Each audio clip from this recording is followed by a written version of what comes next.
జై తెలంగాణ, జోహార్ తెలంగాణ మన వీరులకు, జోహార్ తెలంగాణ మన వీరులకు. పెద్దలు, పార్టీ సీనియర్ నాయకులు, పార్టీ రాష్ట్ర కార్యదర్శి, ఆఫీస్ ఇన్ఛార్జ్ అయిన మా అన్న శ్రీనివాస్ రెడ్డి గారికి, మాజీ పార్లమెంట్ సభ్యులు, మాజీ శాసనసభ్యులు సోదరులు మా అన్న రావుల చంద్రశేఖర్ రెడ్డి గారికి, సహచర శాసనసభ్యుడిగా మొన్నటి వరకు మాతో కలిసిమెలిసి పనిచేసిన వికారాబాద్ మాజీ శాసనసభ్యులు, వికారాబాద్ జిల్లా పార్టీ అధ్యక్షులు అన్న ఆనంద్ గారికి, అదేవిధంగా ఎప్పటి నుంచో సుదీర్ఘకాలం అన్యోన్యంగా సన్నిహితంగా ఉంటూ చాలా విషయాలు ఎప్పటికప్పుడు మన వర్గాల గురించి, మన ప్రాంతం గురించి, దేశం గురించి, దళిత గిరిజన అణగారిన బడుగు బలహీన మైనారిటీ వర్గాల గురించి, దేశంలో జరుగుతున్నటువంటి పరిణామాల గురించి ఎప్పటికప్పుడు ఏ పార్టీలో ఉన్నా, ఏ స్థాయిలో ఉన్నా, ఎక్కడున్నా అన్ని విషయాలు ఎప్పటికప్పుడు మాట్లాడుకుంటుండే వాళ్ళం మేము. ప్రవీణ్ గారు కానీ నేను కానీ, వారు గురుకులాల సెక్రటరీ ఉన్నటువంటి సమయంలో కూడా చాలా అన్యోన్యంగా కలిసిమెలిసి మేము పనిచేసినాం. తదనంతరం వారు ఒక లైన్ తీసుకొని బహుజన పాలిటిక్స్ అనేటటువంటి ఆలోచనతో బహుజన సమాజ్ పార్టీలోకి వారు వెళ్ళినటువంటి సందర్భంలో కూడా ఎక్కడ కూడా వ్యక్తిగతమైనటువంటి విమర్శలు చేసుకోకుండా పాలసీల మీదనే మాట్లాడుకుంటూ నిరంతరం చర్చోపచర్చలు చేసుకుంటూ మన వర్గాలకు ఏం చేస్తే బాగుంటుందనే ఆలోచన ధోరణితో ఒక సామరస్యపూర్వక వాతావరణంలో ముందుకు సాగినాం. అదే క్రమంలో వారు ఒక అడుగు ముందుకేసి కేసీఆర్ గారు వారు అందరం కూడా కలిసి పనిచేద్దామనే ఒక నిర్ణయం జరిగినప్పుడు బీఎస్పీ పార్టీ అదేవిధంగా బీఆర్ఎస్ పార్టీ రెండు పార్టీలు కలిసి పనిచేయాలని, పొత్తు పెట్టుకోవాలని నిర్ణయం తీసుకున్నటువంటి సందర్భంలో ఆ పొత్తుల చర్చల దశ నుండి పొత్తులు బీజేపీ చిల్లర ఎత్తుగడల వల్ల చిత్తై తర్వాత బీఎస్పీ పార్టీకి ప్రవీణ్ గారు రాజీనామా చేసి బీఆర్ఎస్ పార్టీలో చేరేంత వరకు కూడా చాలా దగ్గరగా వారిని నేను చూసినాను.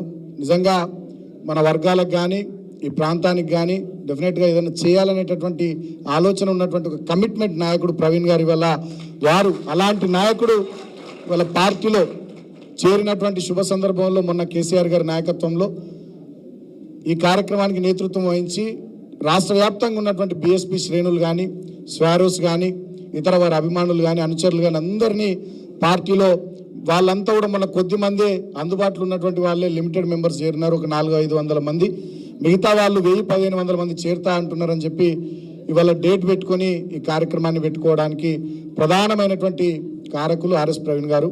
నిజంగా వారికి హృదయపూర్వకంగా నేను కృతజ్ఞతలు తెలియజేస్తూ ఉన్నాను.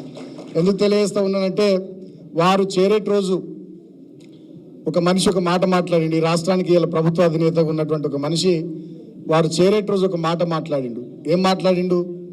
నేను ఆయనకి ఇది ఇస్తానా, అది ఇస్తానా, ఆయన ఇటు దిక్కు వస్తలేడు, అటు దిక్కు పోతుండని చెప్పి చాలా సర్కాస్టిక్గా ఎటకారంగా ఆయన మాట్లాడిండు. దానికి మంచి మూతోటి జవాబు ప్రవీణ్ కుమార్ గారు చెప్పినారు. నువ్వు ఇది ఇస్తా అది ఇస్తా అంటే చిన్నపిల్లలకు కదా లాలిపాపులో తర్వాత కాదు, ఇట్లా గిలకలు ఊపుతారు చూడు, ఆ గిలకలు ఊపితే ఆ చిన్నపిల్లలకు అది ఇస్తే సంబరపడి నీ వెనక తిరుగుతారు అనుకునేటటువంటి మనస్తత్వం ఇంకా ఈ ఎస్సీ ఎస్టీ బీసీ వర్గాల్లో ఉందనేటటువంటి ఆధిపత్య భావజాలం ఆనాడు రేవంత్ రెడ్డి మాటల్లో నాకు కనబడ్డది. మీకేం కనబడ్డదో నాకు అర్థం కాలే, కానీ ఆ ఆధిపత్య భావజాలం అంటే నీకు ఇది ఇస్తా, నీకు అది ఇస్తా అంటే ఇక నువ్వు తోకుప్పుకుంటూ మా వెనక రావాలనేటటువంటి ఆధిపత్య అహంకారపూరిత వ్యాఖ్యలు ఆనాడు నాకు చాలా బాధ అనిపించినాయి. నేను సార్తో నన్నా 75 ఏళ్ళ స్వతంత్ర భారతదేశం ఇంకా ప్రజాస్వామ్యం ఉన్నతమైనటువంటి దశకు చేరుకున్నటువంటి ఈ రోజుల్లో, మన ఇళ్లలో కూడా అన్ని ఇళ్లలో చదువుకున్నటువంటి పిల్లగాళ్ళు ఉన్న ఈ రోజులలో, అందరి చేతులలో సెల్ ఫోన్లు ఉన్న ఈ టెక్నాలజీ యుగంలో కూడా ఇంకా నేను గిదిస్తానా గదిస్తానా, ఆయన ఇట్రాలి అడిదికి వేయండు, ఆయననే ప్రజలకు సమాధానం చెప్పుకోవాలనే ధోరణితో మాట్లాడుతున్నారంటే ఇక ఒక్కొక్కళ్ళ అహంకారాలు, వాళ్ళ ఆధిపత్య భావజాలాలు, వాళ్ళ ఆలోచన విధానాలు ఎట్లున్నాయో చూడండి సార్. మనం ఇటువంటి ఆధిపత్య భావజాల అహంకారపూరిత ధోరణిని దెబ్బకొట్టడానికి కేసీఆర్ గారి నాయకత్వంలో ఈ బీఆర్ఎస్ పార్టీ గట్టిగా పనిచేయాలి సార్. దానికోసం మేమంతా మీతోని అడుగులు అడుగై ఉంటామని చెప్పి ఆ రోజు నేను సార్కి చెప్పడం జరిగింది. వారు కూడా చాలా చక్కగా ఆ రోజు ప్రెస్ కాన్ఫరెన్స్లో ఒక విలేకరు మిత్రుడు అడిగితే చాలా మంచిగా విషయం చెప్పినాడు. ఈ విషయం నేను ఎందుకు చెప్తా ఉన్నానంటే, మీకు సమాజంలో ఉన్నటువంటి పోకడలు కానీ, సమాజంలో ఉన్నటువంటి ధోరణులు కానీ, వాటన్నిటిని మన వర్గాలుగా మనం ఒకసారి ఆలోచి